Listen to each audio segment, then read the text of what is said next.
नमस्कार साथियों। आज हम स्थल मंडल के शेष प्रश्नों का अभ्यास करेंगे। प्रश्न नंबर 40 तक हम पहले देख चुके हैं। इससे आगे 41 नंबर से हम शेष प्रश्नों को इस क्लास के माध्यम से सॉल्व करेंगे। यहाँ से प्रश्न बार बार पूछे जाते हैं। हम जिन प्रश्नों की व्याख्या या अभ्यास कर रहे हैं वो प्रश्न कहीं न कहीं किसी न किसी परीक्षा में पूछे जा चुके हैं या पूछे जाने की प्रबल संभावनाएं हैं। चलिए तो चलते हैं, हम अपनी क्लास को आगे बढ़ाते हैं। हमारा प्रश्न नंबर 41 है, जिसमें पूछा गया है, निम्नलिखित कथन पर विचार कीजिए तथा कारण को ध्यान में रखकर दिए गए कूट से सही उत्तर का चयन कीजिए।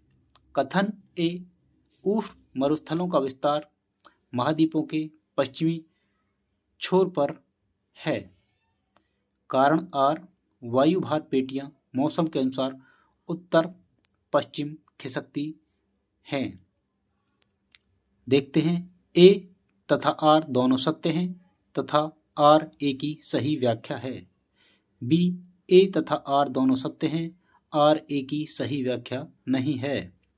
सी, ए सत्य है किंतु आर असत्य है। डी, ए असत्य है किंतु आर सत्य है। तो देखते हैं इसका सही उत्तर क्या होगा। उत्तर देने का प्रयास करें। इसका सही उत्तर होगा बी, ए तथा आर दोनों सत्य हैं, आर ए की सही व्याख्या नहीं है। क्योंकि उष्ण मरुस्थलों का विस्तार महाद्वीपों के पश्चिमी छोर पर होता है। सही बात है। वायु भार पेटियां मौसम के अनुसार उत्तर और पश्चिम खिसकती रहती हैं, यह भी सही है, लेकिन आर ए की व्याख्या नहीं कर रहा है। इस प्रकार हमारा सही उत्तर होगा बी।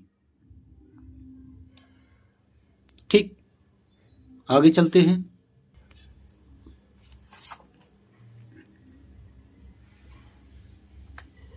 हमारा अगला सवाल है, निम्नलिखित में से कौन सी सही सुमेलित नहीं है।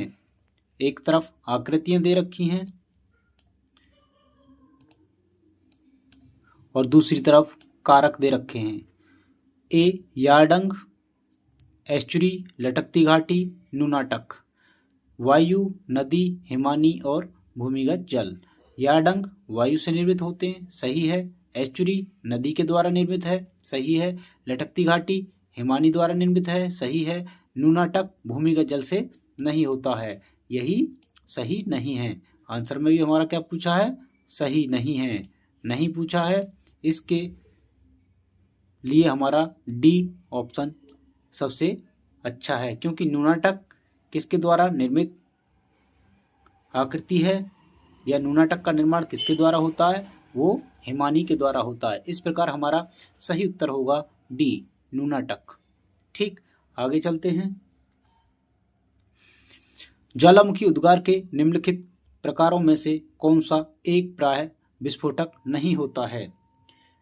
Option number A, Pelean. Option number B, Hawaiian. Option number C, Strombolian. Option number D, Vulcanian. तो इसका सही उत्तर होगा, आपका उत्तर देने का प्रयास करें, स्टैम्बोलियन। ये कैसा होता है, सॉरी, हवाईयन। इसका सही उत्तर होगा हवाईयन। ये कैसा होता है, ये प्राय विस्फोटक नहीं होता है। इसमें जो उद्गार होता है वो शांत तरीके से होता है, इसलिए हमारा सही उत्तर होगा बी, हवाईयन। आगे चलते हैं। निम्न को सुमेलित कीजिए और सूचियों के नीचे दिए गए कूट का प्रयोग कर सही उत्तर का चयन कीजिए। एक तरफ स्थल रूप दे रखे हैं तो दूसरी तरफ उसकी प्रक्रिया दे रखी है, किस स्थल रूप से किस प्रक्रिया का निर्माण होता है। ठीक है, तो देखते हैं। निक पॉइंट, कास्ट, घोलरंध्र, भूकंप, अधिकेंद्र, नदीय, जलोढ़, पुनर्यौवन। तो देखिए इसका सही उत्तर क्या होगा, उत्तर देने का प्रयास करें। अब यहाँ हम मिलाते हैं निक पॉइंट को किससे, पुनर्यौवन से।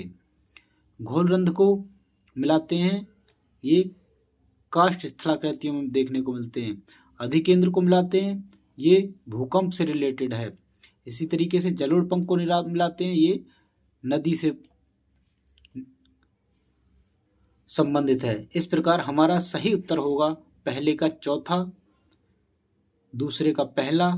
कहाँ है? पहले का चौथा, दूसरे का पहला और तीसरे का दूसरा, चौथे का तीसरा। सही उत्तर इस प्रकार हमारा होगा डी। आगे चलते हैं। महाद्वीपों एवं महासागरों की उत्पत्ति के चतुष्फलक सिद्धांत से कौन संबंधित है? लुथियन ग्रीन, होम्स, वेगनर या केल्विन? तो इसका सही उत्तर होगा लुथियन ग्रीन, क्योंकि लुथियन ग्रीन ने महाद्वीपों एवं महासागरों की उत्पत्ति का चतुष्फलक सिद्धांत दिया था। ठीक है, होम्स ने संवहन तरंग सिद्धांत दिया था, वेगनर ने महाद्वीपीय प्रवाह सिद्धांत दिया था।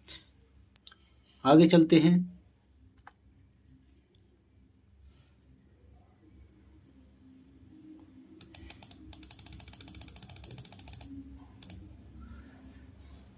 स्टेलेक्टाइट एक स्थलाकृति है, हिमानी भूदृश्य की, नदीय भूदृश्य की, काष्ठ भूदृश्य की, वायुड़ भूदृश्य की। इसका सही उत्तर देने का प्रयास करें।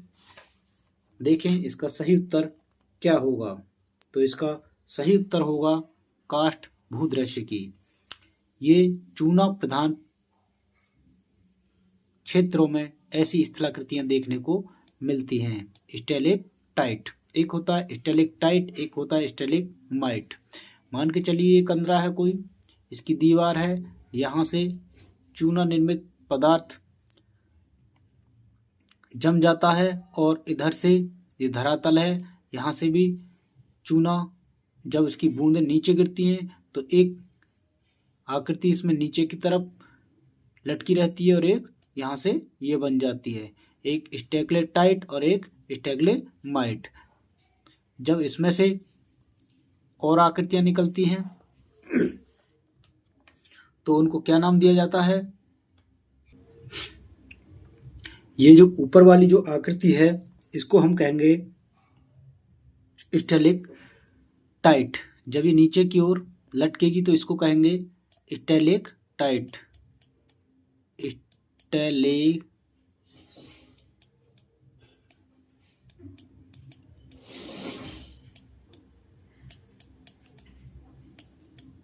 स्टेलेक्टाइट।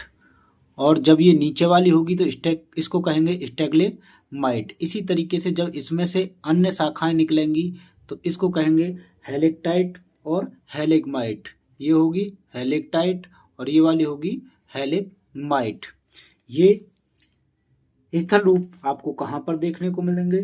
भारत में अगर देखा जाए तो ये देहरादून के, दक्षिण पश्चिम बिहार के रोहतास पठार, छत्तीसगढ़ के बस्तर जिले और चित्रकूट आदि में ये कंदराएं देखने को मिलती हैं। इसको कंदरा स्तंभ भी बोला जाता है, या आप संयुक्त राज्य अमेरिका के कार्लसबाद कंदरा में अनेक स्तंभ पाए जाते हैं, वो भी इसका एक अच्छा उदाहरण है। आगे देखते हैं।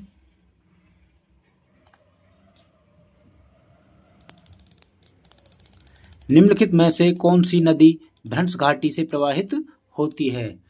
तो ए नर्मदा, बी महानदी, सी लूनी, डी कावेरी। तो इसका सही उत्तर होगा नर्मदा नदी। कौन सी नदी? नर्मदा नदी।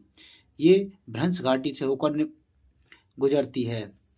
आगे महानदी कोई मतलब नहीं, लूनी नदी इसका भी कोई मतलब नहीं और नहीं कावेरी का।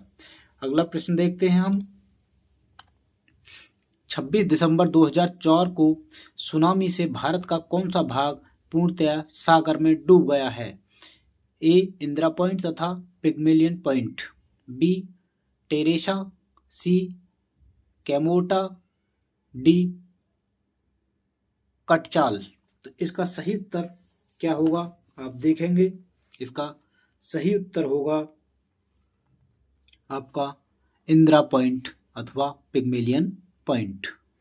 ये 26 दिसंबर 2004 को सुनामी से पूर्णतः डूब गया। आगे देखते हैं, कौन सी स्थलाकृति नदी निक्षेपण से संबंधित नहीं है। इस बात का विशेष ध्यान रखें कि पॉजिटिव पूछ रहा है या नेगेटिव पूछ रहा है। तो इसमें स्थलाकृति नदी निक्षेपण से संबंधित नहीं है पूछा गया। जलोढ़ निक्षेपों के द्वारा होता है। विसर्प क्या निक्षेपों के द्वारा होता है। प्राकृतिक तटबंध क्या निक्षेपों के द्वारा होता है। भग्नाश्म शंकु क्या निक्षेपों के द्वारा होता है। तो इसका सही उत्तर होगा विसर्प। इसमें निक्षेपण नहीं होता, अपर्दन होता है। जलोढ़ में निक्षेपण होता है। प्राकृतिक तटबंध भी निक्षेपण से बनते हैं। भग्नाश्म शंकु का भी निर्माण निक्षेपण से होता है। इसका सही उत्तर होगा विसर्प। आगे देखते हैं, अगला प्रश्न होगा हमारा, आधार तल में ऋणात्मक परिवर्तन होने से निम्नलिखित में से किस स्थलाकृति का निर्माण संभव है। ये किए लिखा हुआ है, ये हमारा किस स्थलाकृति का निर्माण संभव है। रचनात्मक सोपान, रिया तट, जलोढ़ शंकु, नदी वेदिकाएं। तो इसका सही उत्तर देने का प्रयास करेंगे। इसमें क्या होगा, आधार तल के ऋणात्मक परिवर्तन होने से संरचनात्मक सोपान का निर्माण संभव है। तो इस प्रकार हमारा उत्तर ए सही होगा। आगे देखते हैं, 51 क्वेश्चन, अंग्रेजी के यू आकार की घाटी मिलती हैं, कहाँ पर मिलती हैं। हिमालयी क्षेत्र में, बाढ़ क्षेत्र में, प्रौढ़ नदी क्षेत्र में या चूना क्षेत्र में। तो इसका सही उत्तर होगा हिमालयी क्षेत्र में, क्योंकि ये सभी आकृतियाँ कहाँ मिलेंगी आपको, हिमानीकृत मैदानों में। और हिमालय कैसा है, हिमानीकृत स्थलाकृतियों से परिपूर्ण है। आगे देखते हैं, प्रश्न नंबर 52, उष्ण उपोष्ण मरुस्थल पाए जाते हैं, कहाँ पर पाए जाते हैं। ए 15 से 30 उत्तर एवं दक्षिणी अक्षांशों के मध्य, बी 30 से 40 उत्तर एवं दक्षिणी अक्षांशों के मध्य, सी 40 से 60 उत्तर एवं दक्षिणी अक्षांशों के मध्य, डी 30 से 50 उत्तर एवं दक्षिणी अक्षांशों के मध्य। तो इसका सही आंसर क्या होगा, देखते हैं। इसका सही आंसर होगा 30 से 40 उत्तर एवं दक्षिणी अक्षांशों के मध्य है। इस प्रकार हमारा आंसर नंबर बी सही होगा। आगे देखते हैं, चूने की चट्टान पर अपक्षय की क्रिया कहलाती है, क्या कहलाती है। रासायनिक परिवर्तन, भौतिक परिवर्तन, जैविक परिवर्तन या उपयुक्त में से कोई नहीं। तो चूने की चट्टान पर अपक्षय की क्रिया को हम क्या कहते हैं, उसे कहते हैं हम रासायनिक परिवर्तन। ऑप्शन नंबर ए सही होगा। आगे देखते हैं,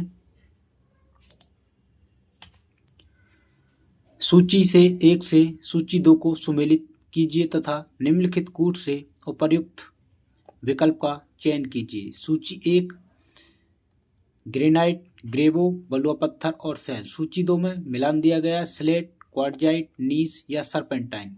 ग्रेनाइट किससे बनता है, ग्रेनाइट से देखेंगे तो हम मिलान करेंगे इसका, ग्रेनाइट से नीस, ग्रेवो से सरपेंटाइन, बलुआ पत्थर सैल से बनेगा हमारा स्लेट, और बलुआ पत्थर से क्वार्टजाइट। तो इस प्रकार हमारा 3, 4 और 2, 1 कहीं दिख रहा है, 3, 4, 2, 1 ऑप्शन नंबर सी सही होगा, 54 का सी। आगे चलते हैं,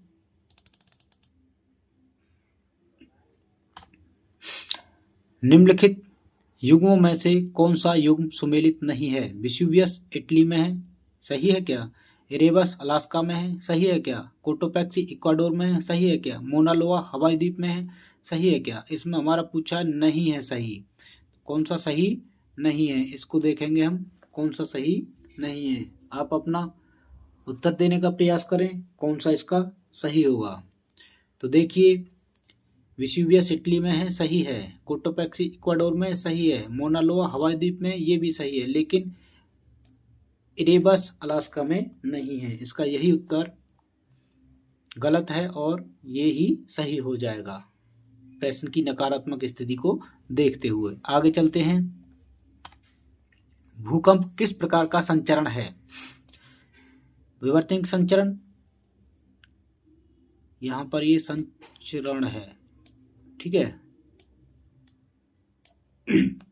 आकस्मिक संचरण, तीव्र संचरण या मंद संचरण, ये सभी प्रश्न ऐसे हैं जो परीक्षाओं में पूछे जा चुके हैं। तो इसका सही उत्तर होगा आपका आकस्मिक संचरण, क्योंकि भूकंप अचानक आता है, इसकी जानकारी नहीं हो पाती है। आगे चलते हैं। इसका उत्तर इस प्रकार सही होगा हमारा बी, आकस्मिक संचरण। आगे देखते हैं। चतुष्फलक सिद्धांत के प्रतिपादक थे, कौन थे? वेगनर, लोथियन ग्रीन, टेलर या होम्स? तो चतुष्फलक सिद्धांत के प्रतिपादक कौन थे? Lothian green. ये प्रश्न पहले भी आ चुका है, रिपीटेड प्रश्न है, क्योंकि पहले किसी दूसरी परीक्षा में पूछा गया है, दोबारा किसी दूसरी परीक्षा में। इस प्रकार इसका आंसर होगा बी। आगे देखते हैं। निम्नलिखित में से कौन सी सेल भूपटल की प्राचीनतम सेल है? अवसादी सेल, आग्नेय सेल, रूपांतरित सेल, इनमें से कोई नहीं। सबसे प्राचीनतम पूछा गया कौन सी प्राचीनतम सेल है, तो इसका सही आंसर होगा आग्नेय सेल, क्योंकि यही सबसे प्राचीन या प्राथमिक या पैतृक चट्टानें होती हैं। आगे चलते हैं। उत्पत्ति की प्रक्रिया के आधार पर आग्नेय सेल को किन दो भागों में विभाजित किया गया है? अंतर्वेदी और बहिर्वेदी, अम्ल प्रधान और क्षार प्रधान, बड़े कण वाली और सूक्ष्म कण वाली, विस्फोटक प्रकार की और शांत। तो इसका सही उत्तर होगा आपका ए, अंतर्भेदी और बहिर्भेदी। किसके आधार पर? उत्पत्ति की प्रक्रिया के आधार पर, ठीक। ये यूपी टीजीटी 2004 री एग्जाम में पूछा जा चुका है। आगे देखते हैं। ज्वालामुखी उद्गार के समय मोरदार पर्वतों की अपनति एंटीक्लाइन तथा अभिनति सिंक्लाइन में लावा का जमाव हो जाता है। इस प्रकार बनी आग्नेय सेल को कहते हैं, क्या कहते हैं? लेकोलिथ, बैथोलिथ, फैकोलिथ या लेपोलिथ? ये भी री एग्जाम में पूछा जा चुका है। इसका सही उत्तर होगा आपका फैकोलिथ। मोरदार अपनति और अभिनति में, एंटीक्लाइन और सिंक्लाइन। अपनति और अभिनति में देखो, ऐसे जब जमता है लावा ज्वालामुखी उद्गार के समय, यहाँ जमा, तो इसको क्या कहते हैं हम? फैकोलिथ, क्योंकि ये लहरनुमा बन जाती है। जैसे कोई रस्सी को फेंकोगे, झटका लगाओगे तो इस तरीके से उसमें ये लहर सी बन जाती है, इसलिए इसको फैकोलिथ कहा जाता है। आगे देखते हैं। विश्व की सबसे लंबी रिफ्ट घाटी है? भारत की नर्मदा घाटी, दक्षिण कैलिफोर्निया की डेथ वैली, जॉर्डन नदी की घाटी, दक्षिणी ऑस्ट्रेलिया की स्पेंसर की खाड़ी। देखते हैं सबसे लंबी रिफ्ट घाटी कौन सी है। इसका सही उत्तर होगा आपका सी, जॉर्डन नदी की घाटी, ठीक। आगे देखते हैं। अगला प्रश्न 62 नंबर। जब ज्वालामुखी मुख का विस्तार अत्यधिक हो जाता है तो उसे कहते हैं ज्वालामुखी शंकु, काल्डेरा, ज्वालामुखी क्रेटर या इनमें से कोई नहीं? तो इसका सही उत्तर होगा आपका बी, काल्डेरा। जब ज्वालामुखी मुख का विस्तार अत्यधिक हो जाता है तो उसे काल्डेरा कहा जाता है। आगे देखते हैं। भूकंप का सर्वाधिक प्रभाव होता है, कहाँ होता है? अधिकेंद्र पर, उद्गम केंद्र पर या सभी पर? तो इसका सही उत्तर होगा आपका ए, अधिकेंद्र पर। सबसे ज़्यादा प्रभाव कहाँ पड़ता है? अधिकेंद्र पर। उद्गम केंद्र कहाँ होता है, केंद्र कहाँ होता है या उपयुक्त सभी, इनमें से कोई नहीं, ये होगा आपका अधिकेंद्र पर। मान के चलिए ये आपका भूकंप का मूल है, इसे क्या कहेंगे? अभिकेंद्र। अधिकेंद्र ऊपर होगा, अभिकेंद्र नीचे होगा, इसी को उद्गम केंद्र या केंद्र फोकस ये कहा जाएगा। एक होता है एपिसेंटर। आगे देखते हैं। यहाँ होता है आपका एपिसेंटर, ये होता है आपका फोकस, ठीक है। आगे देखते हैं। सुनामी लहरें अधिक सक्रिय रहती हैं कहाँ? उत्तरी प्रशांत महासागर में, पूर्वी प्रशांत महासागर में, दक्षिणी प्रशांत महासागर में या पश्चिमी प्रशांत महासागर में। तो इसका सही उत्तर क्या होगा? कौन से सागर में सबसे ज़्यादा सक्रिय रहती हैं? ये रहती हैं आपकी पश्चिमी प्रशांत महासागर में। सही उत्तर डी होगा। आगे देखते हैं, ऑक्सीडेशन की क्रिया में निम्नलिखित किस प्रकार की चट्टानें अपघटित होती हैं? लोहयुक्त या सिलिका युक्त या चूना युक्त या इनमें से कोई नहीं। ऑक्सीडेशन की प्रक्रिया में कौन सी चट्टानें अपघटित होती हैं? तो इसका सही उत्तर क्या होगा? उत्तर बताने का प्रयास करेंगे। इसका सही उत्तर होगा लोहायुक्त। ऑक्सीडेशन की प्रक्रिया लोहायुक्त चट्टानें सबसे ज्यादा अपघटित होती हैं। प्रश्न नंबर आगे देखते हैं हम 66। विस्तृत रेगिस्तानी क्षेत्र में कठोर चट्टान के सामान्य सतह से उठे हुए टीले कहलाते हैं। क्या कहलाते हैं? छत्रक शिला, दीपाभ, ये दीपाभ है, दीपावगिरी या ज्यूजेन या यारडंग। तो इसका सही उत्तर क्या होगा? इसका सही उत्तर होगा दीपावगिरी। ऑप्शन नंबर बी, 66 का बी। आगे देखते हैं 67। जब पर्वतीय भाग में कई घाटी हिमनद नीचे उतरकर पर्वत के आधार या तली पर एक दूसरे से मिल जाते हैं तो उस विस्तृत हिमनद को कहते हैं, क्या कहते हैं? ए महाद्वीपीय हिमनद, बी पर्वत या घाटी हिमनद, सी गिरिपद हिमनद, डी हिमटोपी। तो इसका सही उत्तर क्या होगा? उत्तर देने का प्रयास करें। इसका सही उत्तर होगा ऑप्शन नंबर सी, गिरिपदीय हिमनद। जब पर्वतीय भाग से कई घाटी हिमनद नीचे उतरते हैं, पर्वत के आधार या तली पर एक दूसरे से मिलते हैं तो उसको कहते हैं गिरिपद हिमनद। Option number C. आगे चलते हैं 68 नंबर। निम्नलिखित में से कौन हिमानी जलोढ़ निक्षेप का उदाहरण है? हिमानी धौत मैदान, मोरेन, ड्रमलिन या फ्योर्ड। तो इसका सही उत्तर देने का प्रयास करेंगे। कौन हिमानी जलोढ़ निक्षेप का उदाहरण है? हिमानी जलोढ़ निक्षेप की बात कर रहा है।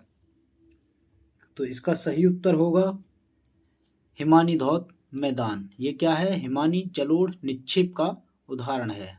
बाकी सब किसके हैं? निक्षेप के नहीं है, अपर्दन के हैं। आगे देखते हैं, गंगा का डेल्टा निम्नलिखित में से किस प्रकार के डेल्टा का उदाहरण है? 69। पच्छी पंजाकार डेल्टा, रुंडेड डेल्टा, चापाकार डेल्टा या ज्वारनदमुखी डेल्टा। तो इसका सही उत्तर होगा चापाकार डेल्टा। गंगा का डेल्टा कैसा डेल्टा है? चापाकार डेल्टा। पंछी पंजाकार मिसिसिपी का है। ज्वारनदमुखी डेल्टा नर्मदा ताप्ती का है। आगे देखते हैं, निम्नलिखित में से किस नदी द्वारा पंचीपाट डेल्टा का निर्माण किया गया है? प्रश्न आ चुका, अभी बता ही रहे थे। अमेजन नदी ए नंबर, बी नंबर मिसिसिपी नदी, सी नंबर नील नदी, डी नंबर गंगा नदी। तो इसका सही उत्तर होगा पंचीपाद डेल्टा। ये आपका मिसिसिपी नदी का डेल्टा है।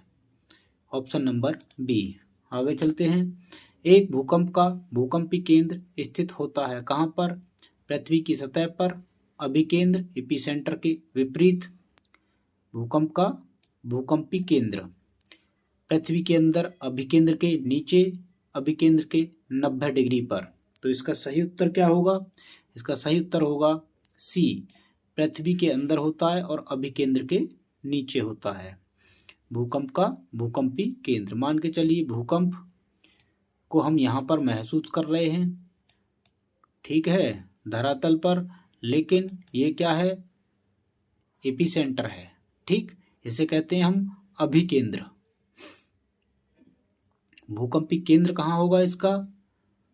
पृथ्वी के अंदर। ये क्या है हमारा? ये पृथ्वी है, इसके अंदर होगा यहाँ पर। और ये क्या है? ये है आपका अभिकेंद्र, इसके नीचे होगा ये, ठीक है ना। तो इस प्रकार हमारा ऑप्शन नंबर सी सही हो जाएगा। आगे देखते हैं, निम्नलिखित में से कौन टर्शियरी युग में निर्मित अल्पाइन पर्वत नहीं है? यूरोप में आल्पस, एशिया में अरावली, अफ्रीका में एटलस, दक्षिणी अमेरिका में एंडीज। कौन सा टर्सरी युग में निर्मित अल्पाइन पर्वत नहीं है? नकारात्मक पूछा गया है।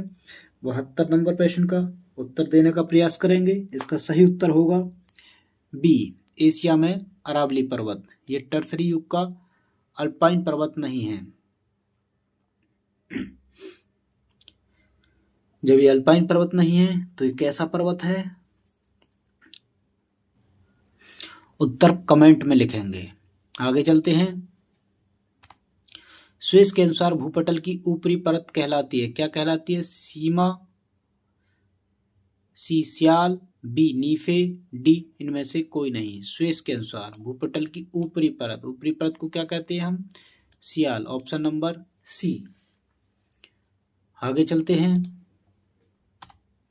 वेगनर का महाद्वीपीय विस्थापन का सिद्धांत निम्नलिखित संबंधित है। किससे संबंधित है? महाद्वीप एवं महासागरों की उत्पत्ति से, भूकंप एवं ज्वालामुखी की उत्पत्ति से, पर्वत एवं पठार की उत्पत्ति से, भूकंप एवं ज्वालामुखी के वितरण से।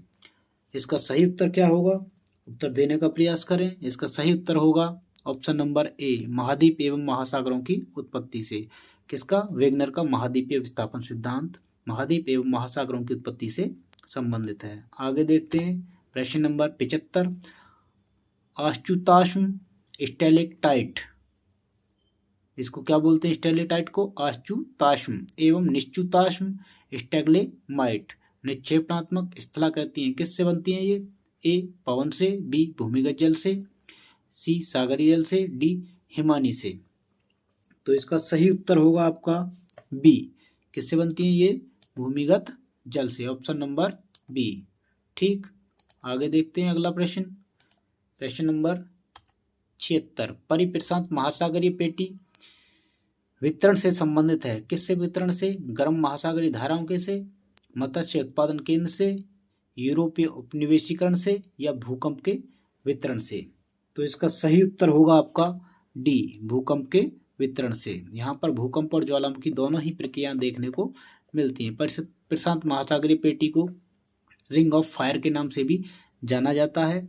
आगे देखते हैं। इस प्रकार उत्तर हमारा सही होगा डी, ऑप्शन नंबर डी, भूकंप के वितरण से। 77। दो समानांतर अंशों के बीच धसे हुए भाग को कहते हैं। ये अंश नहीं है भाई, भ्रंश है। ठीक है, आप इसे सही कर लेंगे। कंदरा, यू आकारिक घाटी, वी आकार की घाटी, या भ्रंश घाटी। इसका सही उत्तर होगा आपका डी, भ्रंश घाटी कहते हैं। ठीक, ऑप्शन नंबर डी, भ्रंश घाटी। 77। 78 देखेंगे हम। दो समानांतर भ्रंशों के बीच उठे हुए भाग को क्या कहा जाता है? अवशिष्ट पर्वत, ब्लॉक पर्वत, वलित पर्वत, या खंड पर्वत। तो इसका सही उत्तर होगा दो समानांतर भ्रंशों के बीच उठे हुए ब्लॉक पर्वत। Option number C. ठीक, आगे देखते हैं। ऑप्शन ध्यान से देख लें।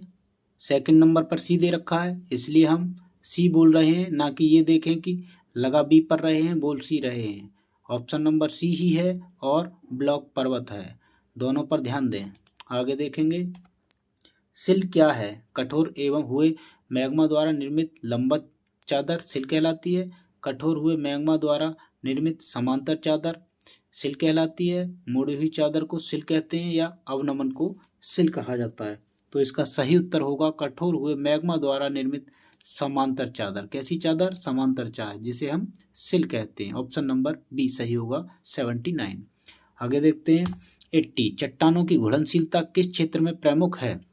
देखेंगे चट्टानों की घुलनशीलता किस क्षेत्र में प्रमुख है? बलुआ प्रस्तर क्षेत्र में, चूना पत्थर में, ज्वालामुखी क्षेत्र में, या जलोढ़ निर्मित क्षेत्र में। तो इसका सही उत्तर होगा हमारा 80 का बी, चूना पत्थर क्षेत्र में। ठीक, आगे देखते हैं।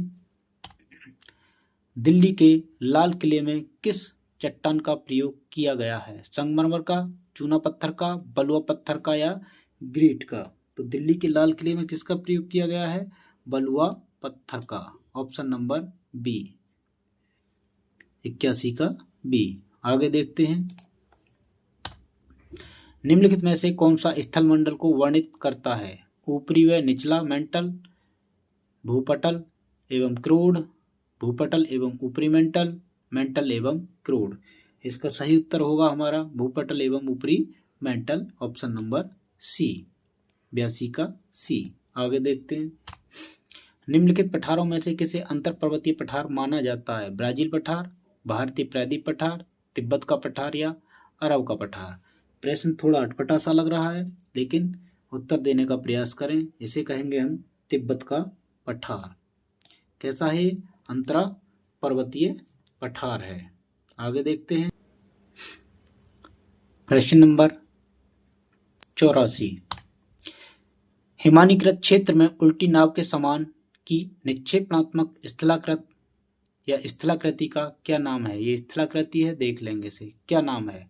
लटकती घाटी, ड्रमलिन, न्यूनाटक, श्रृंग एवं पुच्छ। तो इसका सही उत्तर होगा ड्रमलिन। इसे उल्टी नाव की तरह भी बोलते हैं या अंडे की टोकरी की तरह भी बोला जाता है। तो इसका ऑप्शन नंबर बी, ड्रमलिन, सही होगा। आगे देखते हैं। 85 नंबर।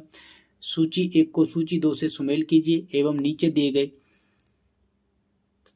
कूट से सही उत्तर चुनिए। सूची 1 स्थल रूप, सूची 2 एजेंट। इंसेलबर्ग, हिमानी, ड्रमलिन, समुद्री लहरें, स्पिट। ये क्या लिखा हुआ है? ये कुछ नहीं है। स्पिट भूमिगत जल, स्टैगलाइट वायु। तो इसका सही उत्तर क्या होगा? आप इंसेलबर्ग को किससे मिलाना चाहेंगे? इंसेलबर्ग को आप मिलाना चाहेंगे हिमानी से? नहीं, ड्रमलिन। ड्रमलिन का निर्माण किससे होता है? ड्रमलिन किससे बनते हैं? हिमानी से बनते हैं। तो इस प्रकार बी का हो जाएगा दूसरा। जब बी का दूसरा हो जाएगा, देखिए इंसेलबर्ग किससे मिलाएंगे?